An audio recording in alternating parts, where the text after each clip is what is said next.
Visakha steel plant ప్రమాదంలో మృతుల సంఖ్య 10కి చేరింది. సెవెన్ హిల్స్ ఆసుపత్రిలో చికిత్స పొందుతూ సూరిబాబు మృతి చెందాడు.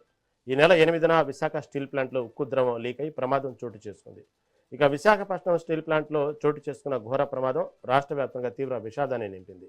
స్టీల్ ప్లాంట్ పరిధిలోని ఎస్ఎంఎస్2 విభాగంలో సోమవారం సాయంత్రం ఈ ఘటన జరిగింది. లాడిల్ బ్లాస్ట్లో 8 మంది కార్మికులు అక్కడికక్కడే ప్రాణాలు కోల్పోయారు. మరో 6గురు తీవ్రంగా గాయపడ్డారు. గాయపడ్డ వారిలో తాజాగా చికిత్స పొందుతూ 2 మృతి చెందారు. అయితే లిక్విడ్ స్టీల్ను తరలిస్తున్న వేళ లాడిల్లో ఒక్కసారిగా భారీ పేలుడు సంభవించింది.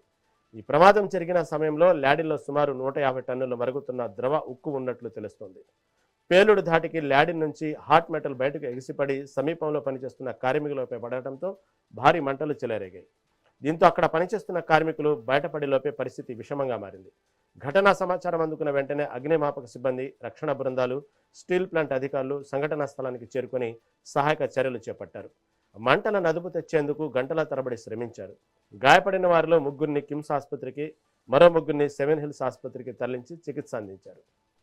ఇక ఇప్పటి వరకు ఈ ప్రమాదంలో technician Bhanukumar, G V Apparao, M Krishnanagu, general foreman K Prabhakar, mechanical incharge manager Gold కుమార్తో పాటు కాంట్రాక్ట్ కార్మికులు రమణ, త్రినాథు, అప్పలరాజు మృతి చెందారు.